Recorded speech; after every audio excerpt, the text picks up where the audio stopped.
The meeting room shimmered with the kind of sterile perfection that money buys. Cool marble floors, chrome accents, and the faint hum of air conditioning tuned to corporate precision. The midday sun poured through the floor-to-ceiling glass, scattering reflections of the city skyline across the polished mahogany table where William Montgomery sat. He adjusted the cuff of his tailored suit, eyes flicking to his Rolex for the third time in 5 minutes. Each tick reminded him that time, like opportunity, was never to be wasted. Across from him, 3 men in immaculate thobes spoke quietly in Arabic, their tones low and deliberate. Khalid Alfers, the eldest, sat at the head of the table, his posture calm but his gaze sharp. The discussion over the investment terms had stretched for hours. William smiled thinly, though his jaw ached from the effort. He could handle numbers. It was people that tested his patience. Still, his attention kept drifting, not to the spreadsheets glowing on his laptop, but to the window beside him. Beyond the glass, far below, a small playground basked in sunlight. Swings moved idly in the breeze. There, on the edge of a sandbox, sat a little boy in a blue jacket, cross-legged and utterly absorbed in his own world. Tiny red die-cast cars lined up in perfect rows before him, each one nudged into place with deliberate care. Oliver. William's chest tightened for a fleeting moment, a pulse of something dangerously close to tenderness. Then he forced himself back to the room.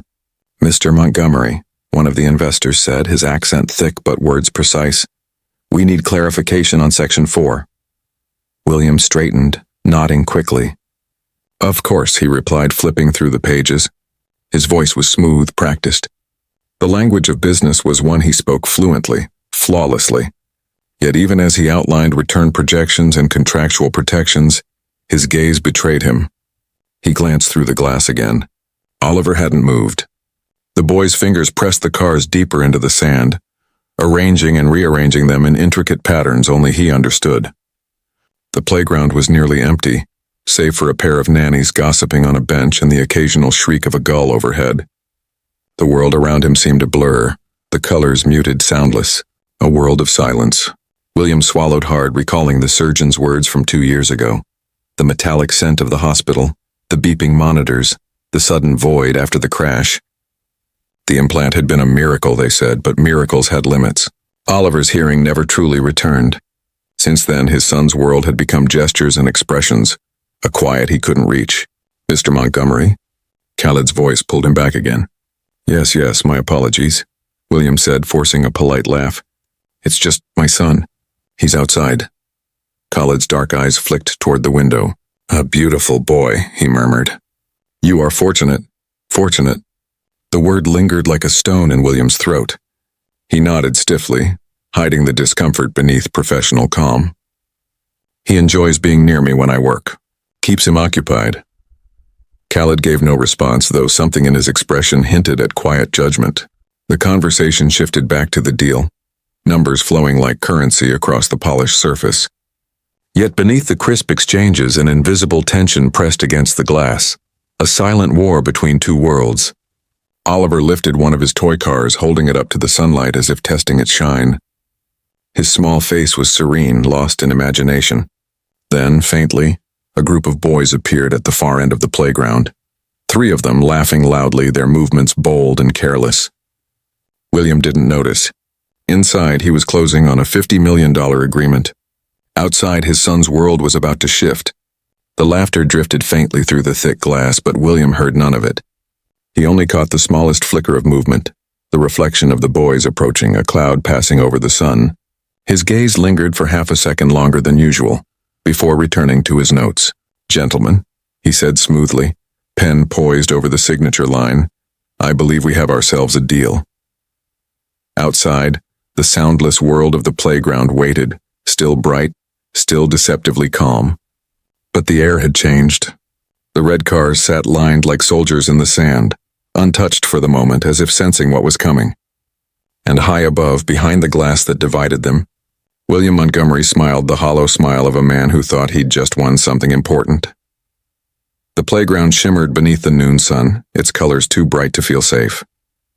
Plastic slides gleamed like molten gold, swings creaked idly in the wind, and the air carried the faint scent of warm asphalt and melting sugar from a distant food cart.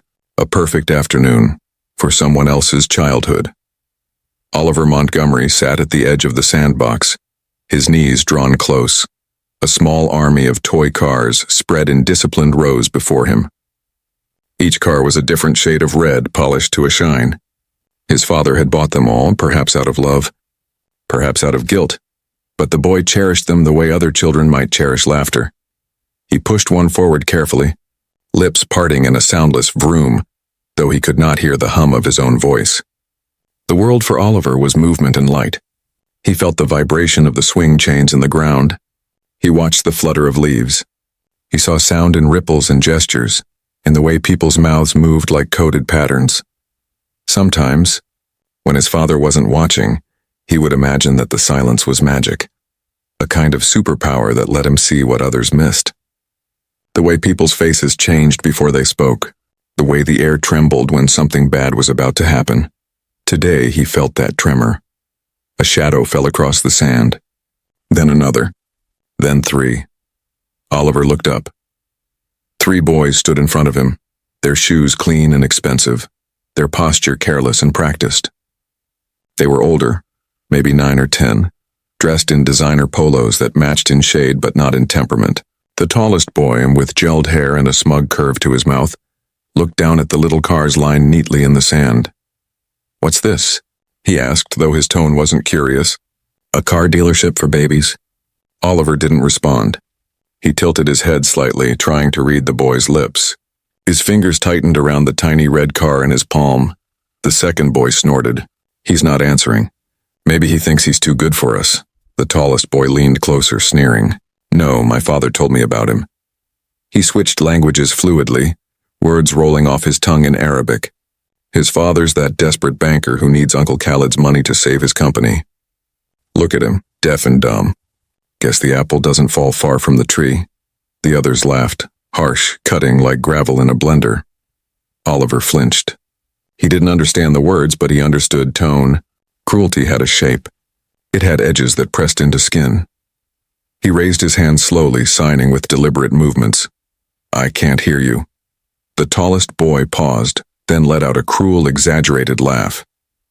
He mimicked the gestures clumsily, contorting his fingers into nonsense shapes while the others howled beside him. "Look, I'm talking with my hands too." The sound of their laughter didn't reach Oliver, but he saw their mouths open, saw the mockery in their eyes, the same look adults sometimes gave him when they thought he wasn't looking. He felt heat rising in his chest. He wanted to shout, but shouting meant nothing when no one could hear. So he stayed still, silent as ever, watching as one of the boys kicked sand over his cars. The grain sprayed into his lap, burying the small line of bright red metal. Something in him cracked. Inside the mirrored building beyond the fence, his father moved between polished phrases and polished glass. William's lips formed the shape of money while his son sat in the dirt, learning the shape of humiliation. "Hey," the tallest boy leaned closer, his shadow swallowing the toy cars. "You understand this?" He jabbed a finger at his ear, then pointed at Oliver. "You are broken." Oliver's fingers trembled. He shook his head and signed, "I am not broken." But his gestures were small, almost invisible, and the boys only laughed harder. Then a whisper of fabric, a flicker of motion at the edge of the playground. A girl stood by the swings, barefoot in shoes that had lost their color long ago, a faded cotton dress brushing her knees. Her hair was a wild halo of brown curls backlit by sunlight. She was watching them, not afraid, not hesitant, but with the stillness of someone who had seen this kind of cruelty before and decided it had no power anymore. She dropped the library book she'd been holding and strode toward them, her steps quick and certain. The boys turned, startled by the audacity of her interruption. "What do you want?" one demanded. Her voice was clear, cutting through the air like a blade. "To stop you," the tallest boy blinked. "Who even are you?" She ignored him. Her gaze locked onto Oliver, and something wordless passed between them. Recognition, perhaps, or the shared understanding of being small in a world built for the loud. Then her hands began to move. They moved with confidence and rhythm, fingers dancing in the air, graceful, fierce, alive. She signed directly to Oliver. "Don't listen to them. They're only loud because they're empty." Oliver's eyes widened. He understood her. Then she turned to the boys again, and this time when she spoke, it wasn't in English. It was Arabic. fluent, flawless, burning with authority. He asks if your parents know you behave like animals in public. The words struck like a slap. The bullies froze. The smirk wiped clean from their faces. The tallest boy's mouth fell open, disbelief mingling with shame. Inside the glass tower above, William Montgomery paused mid-sentence. Khalid Alfar's pen hovered over the contract. Both men turned, drawn to the movement below, to the scene unfolding beneath their reflection. The wind caught the girl's hair as she stood there, small but unshakable, the sunlight flaring around her like a crown. And for the first time, something shifted, not just in the sandbox, but in the lives of everyone watching. The storm had begun. The air froze around the sandbox. For a long second, no one moved. The playground that had moments ago been full of mocking laughter now stood suspended in stunned silence. Even the wind seemed to pause, as though the city itself leaned in to listen. The girl stood between Oliver and the three boys, her chin lifted defiantly, curls catching the light like threads of fire. Her cotton dress, faded from too many washes, fluttered at her knees. She looked small, painfully small, yet there was something about her that made the boys take a step back, uncertain. Oliver blinked at her, heart pounding in his chest. He had never seen anyone move their hands like that before. Not another child, not outside his therapy sessions. Her signing had been confident, clear, almost musical. The tallest boy recovered first. He scowled, eyes narrowing. "You think you can talk to me like that?" The girl's gaze was calm, almost pitying. "If you behaved like a person," she said, "maybe I would." The second boy huffed out a laugh, trying to mask his unease. "You don't even belong here. Look at you. Your clothes are filthy." She glanced down at her threadbare dress as though only now noticing its state, then looked up again. "They may be dirty," she said softly, "but at least they aren't stained with cruelty." The words struck harder than any slap. Inside the glass tower, high above the playground, William Montgomery was mid-sentence, leaning across the polished table. "Gentlemen, as I was saying," he stopped. His eyes flicked toward the window again. Something about the scene below drew his attention. The movement, the stance of the small figures, the sudden stillness of his son. He frowned, squinting. "Was that a girl?" "Khaled," he murmured, distracted. "Are those—" The Saudi investor was already standing. His dark eyes had sharpened, trained on the playground below. "Those are my nephews," he said quietly. Then, after a pause that carried the weight of years of discipline, "And that, Mr. Montgomery, is your son." William's stomach tightened. "What's happening?" "Let's find out," Khaled said, and the room's temperature seemed to drop 10 degrees.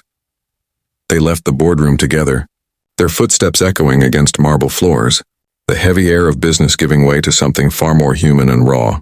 Outside, the playground felt different now, the lazy warmth replaced by an electric tension. The tallest boy took a defiant step toward the girl. "You think you're better than us?" he hissed. She tilted her head slightly. "No," she said, "but I think he is." Oliver blinked, startled, pointing at himself. She smiled and signed quickly. "You're brave. You stayed calm. That's strength." Her hands moved so gracefully that for a moment Oliver forgot the rest of the world existed. The air seemed to hum around her fingers, and he could almost hear it. A vibration in his chest, the echo of understanding. The tallest boy's face reddened. "You think we're scared of you?" "Maybe not of me," she replied, stepping closer. "But you should be scared of what you've just shown about yourselves." It wasn't a threat. It was truth. Quiet, merciless truth. Before the boy could retort, a sharp voice broke through the tension. "Kareem!" All four children turned. Khalid Alfar's was striding across the playground, his pristine white thobe rippling like a banner in the wind. Beside him came William Montgomery, his suit jacket unbuttoned, his face pale. Oliver froze, caught between relief and fear. His father never looked like this, not out of control, not flustered. Khaled's voice cut through the air, low but thunderous. "What is going on here?" The tallest boy, Kareem, dropped his gaze instantly. "Uncle, we were—" The girl spoke before he could finish. "They were bullying him," she said clearly, her voice steady. "Calling him names because he can't hear, because they thought he wouldn't understand." She turned slightly, switching to Arabic so fluidly that it startled even Khaled. "They said he was broken. that his father begged for your money. Khalid's face darkened like a storm front. His gaze snapped to his nephews. Is this true? The boys shuffled their feet, suddenly very interested in the ground. We were just playing, one mumbled. The girl crossed her arms. That's what bullies always say. William's eyes darted between them, confusion and shame wrestling across his features. He knelt beside Oliver, brushing sand from his son's knee. Are you hurt? Oliver shook his head. Then hesitantly he signed, She helped me. She knows my words. William followed his son's gaze to the girl. Her hands were clasped in front of her, knuckles raw, nails bitten to the quick. She couldn't have been older than 9, yet she stood like someone who had seen the world's worst and refused to bow to it. Khalid exhaled sharply through his nose, anger tempered by disappointment. He turned to his nephews. You will apologize. One of them muttered something in Arabic that earned him a warning glare. The girl's eyes softened, but her voice remained firm. If you want him to understand, she said, they need to say it properly. Khalid blinked. Properly? She nodded. In sign language, for a moment no one spoke. Then, to everyone's astonishment, she began to demonstrate. Her hands moved slowly, deliberately, showing each gesture. I'm sorry. The boys hesitated, but Khalid's expression left them no room to argue. One by one, awkwardly, they copied her movements. I'm sorry. Oliver watched, his expression unreadable. Then after a long pause, he nodded. William swallowed hard, his throat tight. He looked up at Khalid, whose stern demeanor had softened slightly. This girl? Khalid said, turning toward her. She speaks Arabic? Yes, William answered, still half dazed. And sign language, apparently. Khalid studied her more closely. Where did you learn both? The girl hesitated, then squared her shoulders. My mother was a translator. She taught me 5 languages before she got sick. Something flickered in William's eyes. Pity, perhaps, or something deeper. Where is she now? At the hospital, the girl said matter-of-factly. I was at the library waiting for my neighbor, but it was too stuffy inside. I came here to get some air. Her tone was simple, almost rehearsed, as if she'd said it too many times before. Khalid exchanged a look with William, an unspoken recognition that something rare had just happened. You are a remarkable young lady, Khalid said. And very brave. The girl shrugged lightly, but her chin lifted higher. It doesn't take bravery to do what's right, she said. It just takes someone to start. For a long moment, no one moved. The sun hung low, stretching their shadows across the playground like dark echoes of what they'd all learned that day. William looked at his son. Really looked. Oliver was still kneeling in the sand beside the girl, his red cars half buried but safe. He was smiling, a small, shy smile that broke something open in William's chest. He hadn't seen that smile in years. Khalid's nephews shifted uncomfortably, their faces red with shame. Their uncle's voice was soft but final. You will remember this day, and you will remember her face. Let it remind you what honor means. Then he turned back to William. Perhaps our business can wait until tomorrow. There are more important things to learn today. William nodded, the words heavy but true. Yes, he said quietly. Much more important. As Khalid led his nephews away, William turned to the girl. What's your name? She smiled faintly. Sophie. Oliver's fingers moved quickly, signing the name Sophie, and in that instant, something invisible passed between them, not just friendship but recognition, as though 2 broken pieces of the same world had found a way to fit together again. Above them, the mirrored tower reflected the last light of day, the glass gleaming like a veil between who William had been and who he might still become. He didn't yet know that the girl's story would soon unravel everything he thought he understood about guilt, loss, and redemption. But for now, he simply watched her lead his son back to the sandbox, their hands moving in a shared, silent language, the only language that had ever really mattered.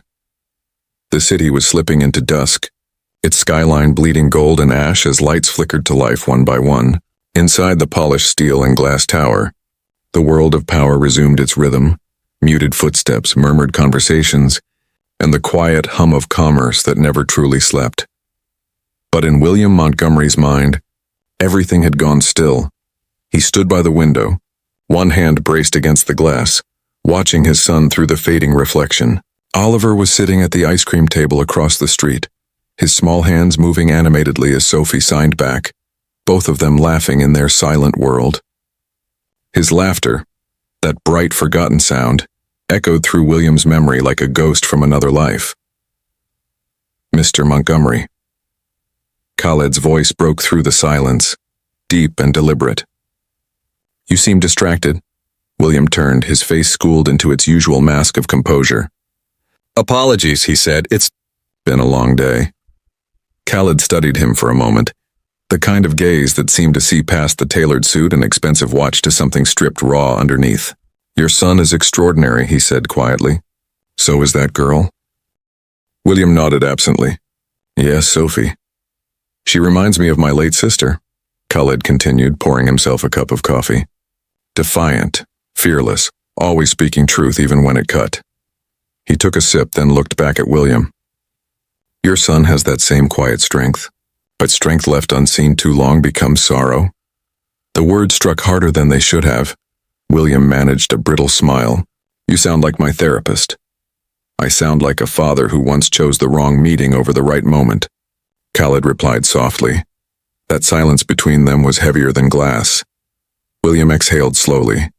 "You saw what happened today. I thought I was giving him the best. Safety, education, every opportunity. But sometimes I look at him and I wonder if he even knows me anymore."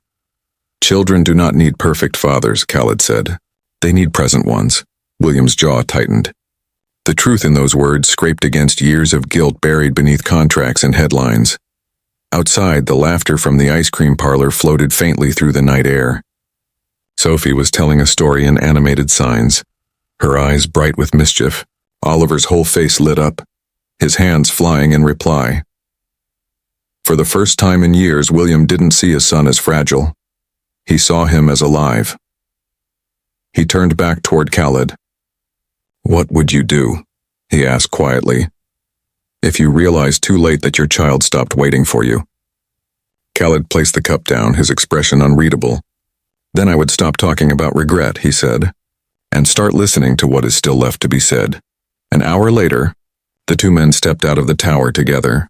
The meeting concluded, but their conversation far from over. Across the street, the children were finishing their ice creams. Sophie was patiently showing the Saudi boys how to spell their names in sign language. Even the spoiled one, Kareem, seemed subdued, his arrogance tempered by quiet curiosity. Clara, William's assistant, waved from her seat near the window. "They've been perfect," she called. "Sophie's like a little teacher." The girl looked up and grinned, her smile as fearless as it was unguarded. William found himself smiling back. "We'll drive her to the hospital," he murmured to Khaled. "She shouldn't be walking alone this late," Khaled nodded.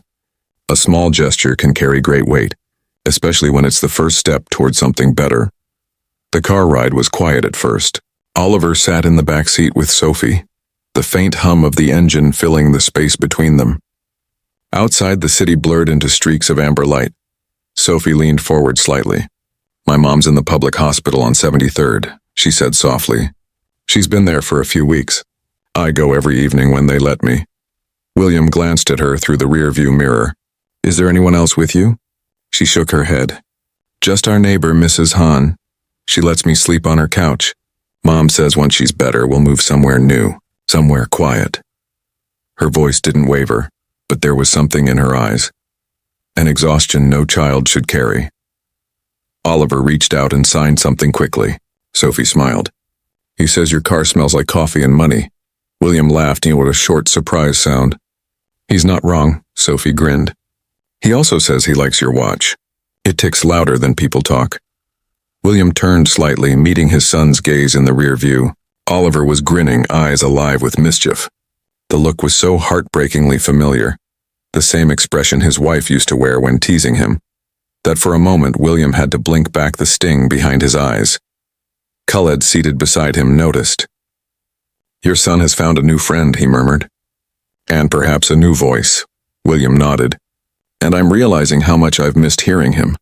The hospital loomed at the end of the block, a tired gray building with flickering lights and peeling paint.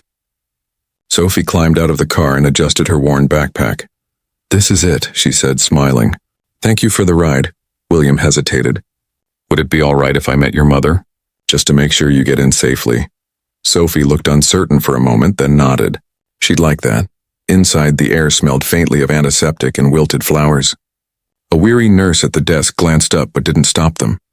Sophie led the way down a dim hallway until she reached a small room with a cracked door. Her mother lay there, frail, her face pale against the hospital pillow, a faint oxygen tube tracing across her cheeks. A stack of well-worn language books sat beside the bed, a testament to the life she once lived. Sophie stepped quietly to her side, taking her hand. "Mama," she whispered. "This is Mr. Montgomery. He helped me get here." The woman opened her eyes slowly. Her gaze settled on William, and though her body looked fragile, her voice carried quiet grace. "You have kind eyes, Mr. Montgomery," she said. "And a tired soul." William blinked, caught off guard. "You know me?" A faint smile curved her lips. "I was your wife's interpreter once," she said, "at the Foundation Gala in Dubai. She spoke about children with hearing loss. She said you both would change the world." The room seemed to tilt. William's breath caught. He remembered that night, the speech, the applause, his wife's glowing face. He remembered her saying, "We'll make a difference, Will, you'll see," but she never got the chance. He took a step back, the walls closing in. Sophie looked between them, confused. "You knew my mom?" William swallowed hard, emotion thick in his throat. "Yes," he said quietly. "I did." Khaled placed a steady hand on his shoulder. "The world works in circles, my friend," he murmured. "Sometimes the smallest hands lead us back to where we lost ourselves." William nodded slowly, his gaze fixed on Sophie's mother, the woman who had once translated his wife's dreams, now lying in a bed she could barely afford. The silence stretched, heavy, reverent, full of things unsaid. Then Sophie's mother smiled faintly. "Maybe this time," she whispered, "you'll listen to what your heart was trying to say all along." Outside the hospital, the night had deepened into velvet. Oliver reached for his father's hand. It was the first time he'd done that in years. William squeezed back, wordless. For the first time since the accident, he didn't feel like a man made of glass. He felt breakable, and somehow that made him more whole.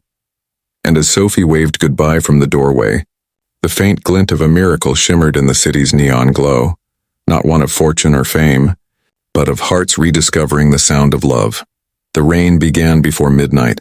Fine needles of water hissed against the hospital windows, tracing crooked rivers down the glass.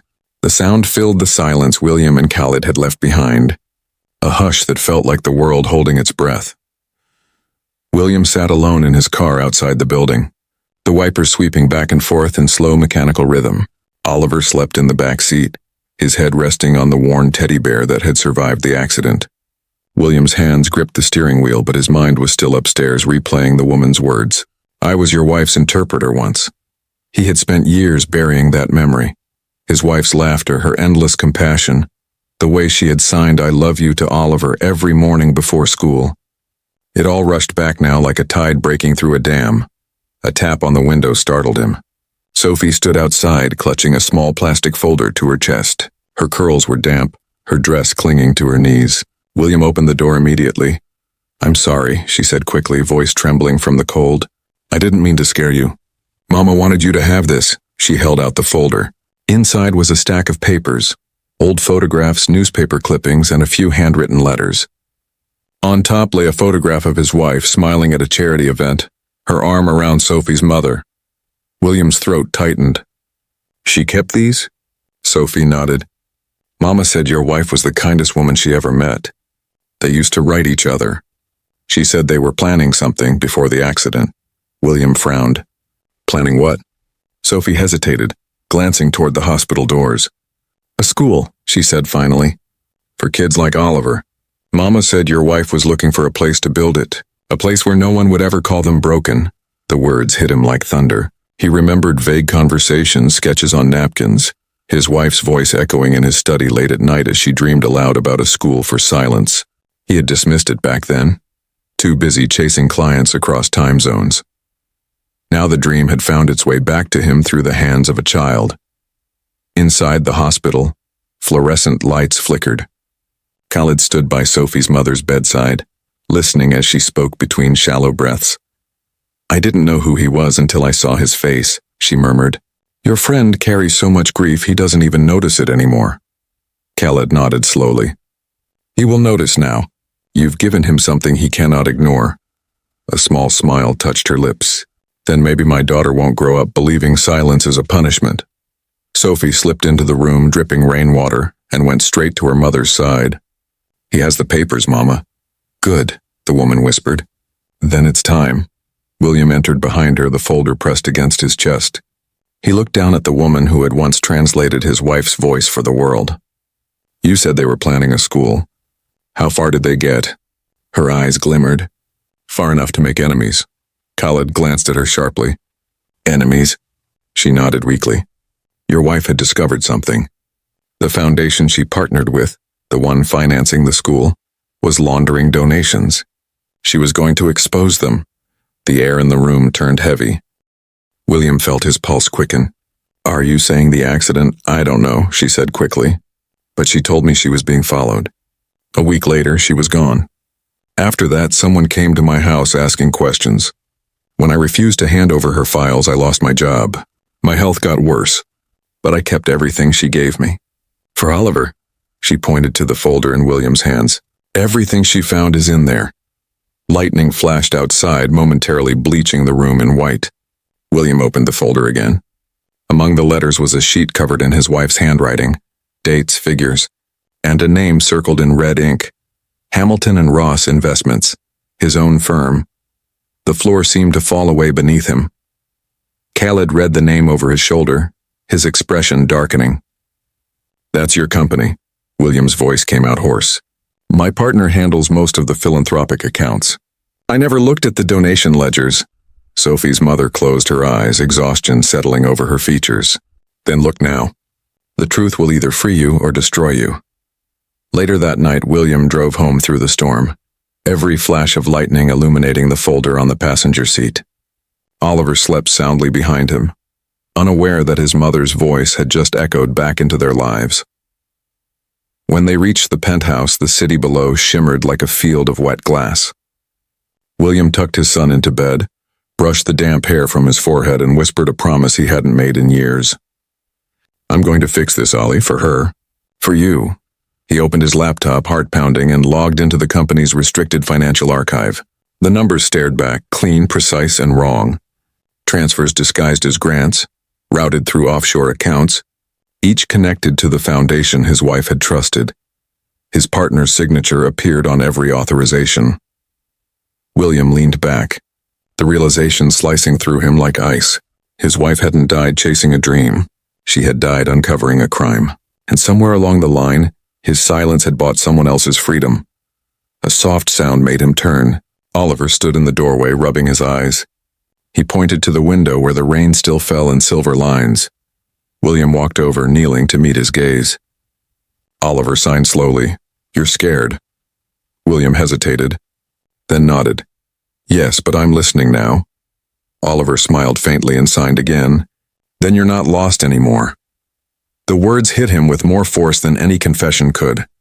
Behind them, lightning flashed once more, illuminating the folder still open on the desk, the first page of a secret that could topple his empire and redeem his soul. And somewhere in the shadows of the city, someone was already watching, waiting for him to decide whether to expose the truth or be buried by it. The storm within. The storm had not passed. It had only moved inside him. By dawn, the rain had softened to mist, but the city outside William Montgomery's penthouse looked washed out, its towers pale and ghost-like against a bruised sky. He hadn't slept. The folder lay open on his desk like an accusation, its pages curling from the night's damp air. Every number he'd read whispered the same truth. The foundation his wife had trusted had been bleeding funds into the same shell companies that kept his firm's bonuses fat, and he had signed the audits without question, too busy chasing quarterly targets to notice the rot beneath the gold. Oliver's soft breathing came from the couch where he'd fallen asleep halfway through a movie. William stared at him. The boy's hands curled near his cheek and thought how easily innocence could be mistaken for safety. He poured coffee but didn't drink it. His reflection in the window looked like a stranger, drawn, gray, eyes hollow from years of ambition that no longer meant anything. For the first time, he saw not a provider, not a power broker, but a man who had traded presence for prestige. You're scared. Oliver had signed the night before. Then you're not lost anymore. The words echoed through him now, quiet but relentless. He sat at the desk and pulled a blank sheet toward him. For hours he wrote, not numbers, not deals, but everything he remembered about his wife's dream, the sketches she'd made of classrooms filled with light, the names of teachers she'd wanted to hire, the motto she'd loved. Silence is not absence. He realized he had been trying to buy redemption with transactions, when what he needed was to earn it through truth. When Oliver woke, sunlight had begun to break through the mist. The boy blinked sleepily and climbed onto his father's lap without hesitation, something he hadn't done since he was 5. William froze, then slowly wrapped his arms around him. Oliver pointed at the folder still open on the desk. Are you going to fix it? He signed. William nodded. I have to, for her. For you. The boy studied him for a long moment, then signed something new. Small, deliberate movements that William hadn't seen before. For yourself, too. The simplicity of it undid him. Tears slid down his face before he could stop them. Oliver wiped one away with the solemn care of a child who has learned that tears can mean many things. That afternoon, William went to see Sophie and her mother again. The hospital corridors smelled of bleach and lilies, the air heavy with whispers. Sophie met him at the elevator, her mismatched socks bright against the dull linoleum. Mom's sleeping, she said softly. She's tired today. William nodded, holding out a paper bag. Breakfast. The cafeteria coffee's awful, she smiled, a small, grateful curve of her lips that reminded him of a sunrise after too many nights. They sat in the waiting area, watching the world pass in slow motion. I read the letters, William said finally. Your mother and my wife. They were going to build something together. I didn't know. Sophie fiddled with the hem of her sleeve. Mama said your wife believed that people listen better with their hearts than with their ears. William looked down at his hands. I think I forgot how to do that for a long time. She said you were kind once, Sophie added. Just lost, he gave a shaky laugh. She was right about one thing. They sat in silence for a while. Then William asked, when your mother gets better, would you let me help finish what they started? The school. We could name it after them both. Sophie's eyes widened. You mean it? I do, he said. But this time I'm not doing it to fix a reputation. I'm doing it to fix what I broke. For a moment the hard lines around his mouth softened, and Sophie saw the man his wife must have once loved. That night, after Oliver was asleep, William returned to his office. He opened the company's secure portal and drafted an email to the board. Effective immediately. I am requesting a full external audit of all charitable accounts under Montgomery & Co. I will cooperate fully and accept responsibility for any misconduct discovered. His finger hovered over the send button. He thought of the fallout, the headlines, the investors, the friends who would disappear overnight. But then he thought of Sophie's mother lying in a hospital bed, of his wife's unfinished plans, of Oliver's laughter returning like sunlight through clouds. He pressed send. The message flew off into the digital void, a tiny spark of truth cutting through years of noise. When it was done, he went to the window. The city shimmered beneath him, restless and alive. He closed his eyes and imagined the sound of waves against a shore, the same rhythm his wife used to hum when she held Oliver as a baby. He whispered, I'm listening now.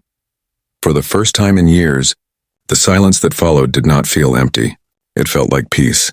Across town in a dim hospital room, Sophie's mother stirred. She opened her eyes just long enough to see her daughter sleeping beside her, clutching a handmade card covered in childish handwriting. Thank you for saving my friend. She smiled faintly and whispered to the quiet room. Maybe the world is starting to listen. The storm had passed outside, but inside William Montgomery something new had begun, something quieter than thunder, stronger than guilt. It was the sound of a man beginning again, not with a deal, but with a promise. And though he didn't know it yet, that promise would lead him and the children toward a truth even deeper than redemption, a truth that would test the very meaning of love, loyalty, and the power of silence. The promise and the price morning light crept over the skyline like a slow-spilled secret, sliding between the towers until it found the window of William Montgomery's office. He was already there, jacket off, sleeves rolled, watching the city wake beneath him. The email he had sent the night before had become wildfire. By dawn, the board's phones were ringing, investors were asking questions, and the name Montgomery & Co. was pulsing through news feeds.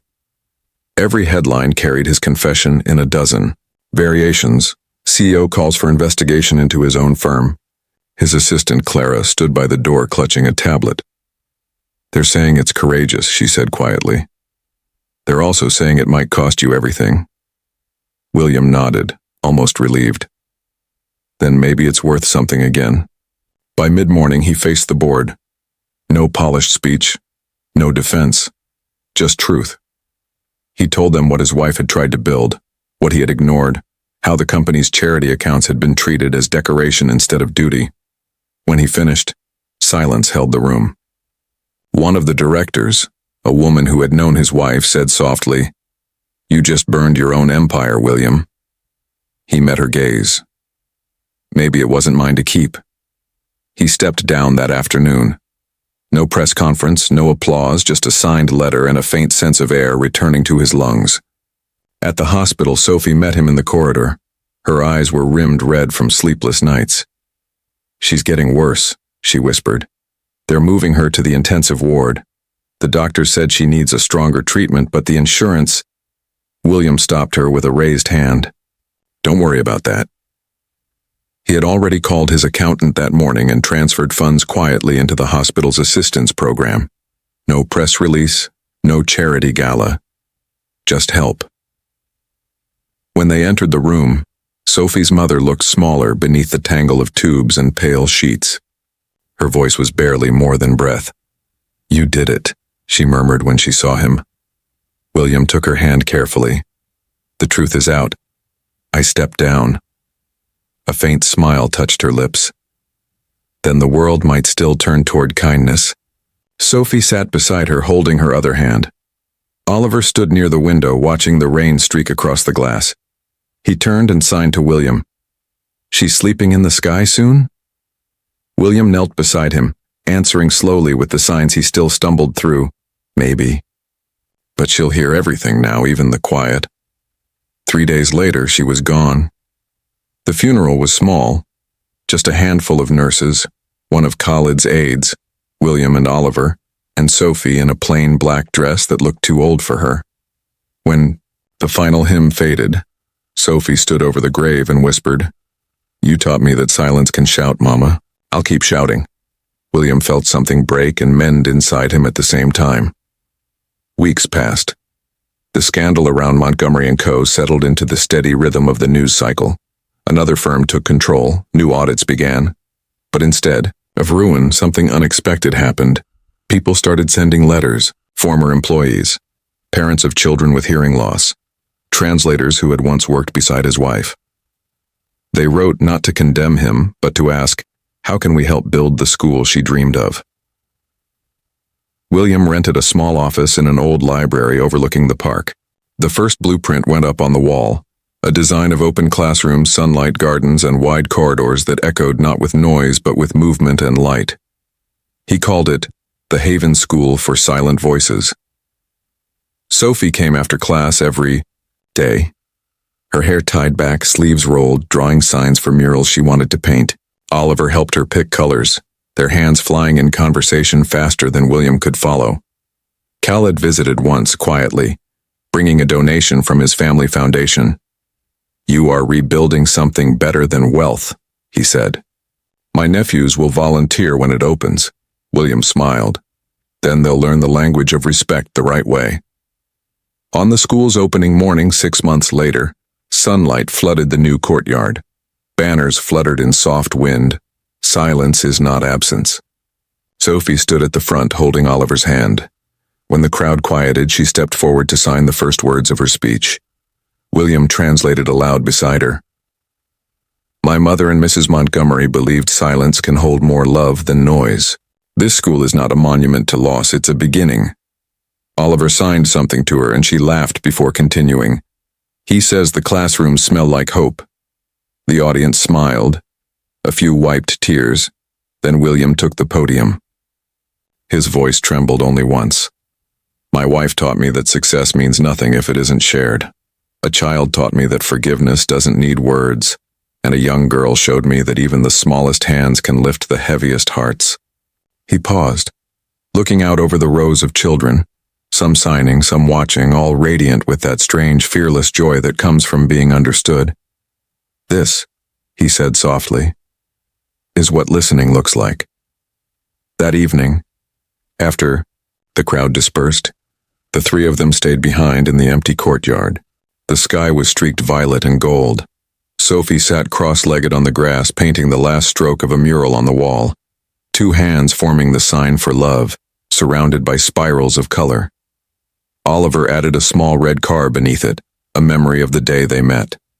William watched them, the faint breeze tugging at his sleeves, and felt the world finally settle into its proper rhythm. He didn't own skyscrapers anymore. He owned moments, laughter, forgiveness, the pulse of a heartbeat that matched the movement of hands spelling out hope. The city lights blinked on one by one, as if answering some silent signal. For a long time, none of them spoke. They didn't need to. The silence between them was full, alive, and eternal. The language that had built everything that mattered. And in that quiet, William Montgomery finally understood. Redemption doesn't arrive as thunder or applause. It comes as a whisper in the soft grammar of love.